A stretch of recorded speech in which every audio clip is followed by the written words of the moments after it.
you really don't fault a child for being wrong about something. You know, I mean, wrong in the sense that if your child believes some really fairy tale fantasy thing, and you try to explain to them the truth about things or explain reality to them, they don't get it. They'll look at you all funny, you know? Kids look at you like you nuts. Because they don't understand. And you know, you kind of think about it for a while and you say, okay, you know, over time they'll learn stuff. So you don't get mad at them and just go nuts and go crazy. It's the same thing with very immature people. There are people who are immature. And even when you explain things to them, they're not going to get it. You know, so why get angry at them? Like, get angry at people who just... Like, I was just watching this woman who, you know, she's very popular on YouTube now, you know. And she's talking religious stuff. I won't even mention her name because the thing is, she's very popular. That's all I can say. I think she's a very beautiful person. She's really... First of all, I think she's really cute. I won't say anything because I don't think she needs more viewers. I think she needs, you know... But she just... Like so many people who are very religious, they really mean what they say and they really believe in what they're saying. You know, I'm a religious person, but not in the normal religious sense of it. I mean, I don't follow dogma and doctrines and stuff like that because I think a lot of that stuff is outdated, you know? What I'm saying is just, if you follow it, you'll go crazy. You'll drive yourself nuts. But I think when I think of myself as being religious, I think in a way that I think most of us really mean it when we think about it. It's a feeling thing. It's not even an intellectual thing.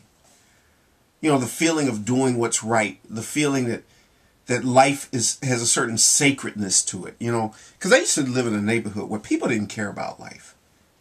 Not everybody was that way, but there were people who would just kill people. Just, you know, I mean, people got murdered in my neighborhood. It was a very violent neighborhood I grew up in. People would beat people up. One time I remember seeing a reporter being beaten in the middle of the streets. It was right after Martin Luther King was assassinated. This was in 1968. I was 8 years old. And I never forget that. This white reporter, and I think a lot of people were just really angry and upset. And I felt so bad for him.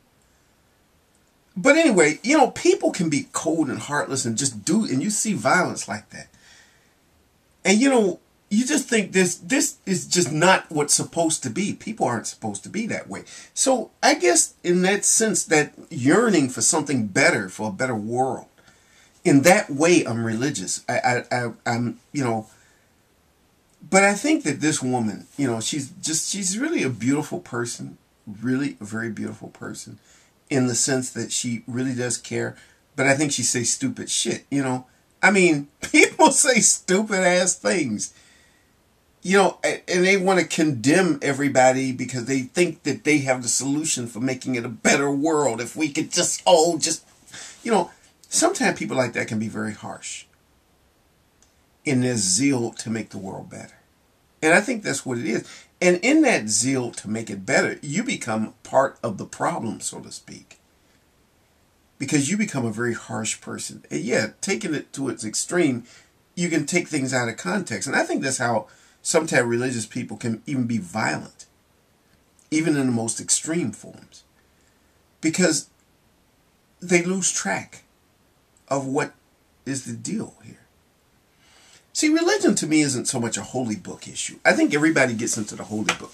They get into the Bible. And you pick out passages of how ridiculous this is and how ridiculous that is. Not everything in the Bible is ridiculous. Yes, there's ridiculous stuff in here.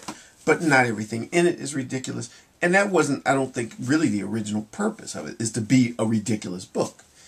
And it's not just wholly about manipulating the masses and all that. I think people got that conspiracy mind. Even some atheists who don't believe in God can be just as nutty as religious people. You know, the thing is, though, when I think about religion, I think about people, I think about not so much what a book says, but what our hearts tell us. The world can be better. It should be better. It ought to be better. See, religion comes more to the issues of the shoulds and oughts than anything else. We look at the world and we want it to be better. But sometimes we can do terrible things in trying to make it better. I mean, taken to its extreme, it becomes acts of terrorism, trying to force the world to be better.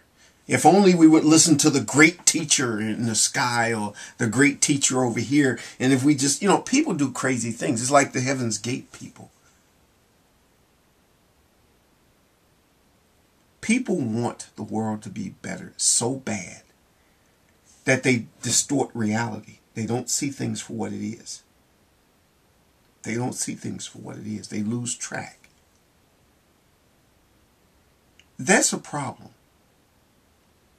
And I don't think that the solution is just insulting people. I don't think the solution is just telling people, what terrible people they are, or just making people feel, bad. I don't think that's the solution. I think we can work on solutions. And I think people are working on solutions. I'm just saying this stuff, I just feel this way because I think about that woman.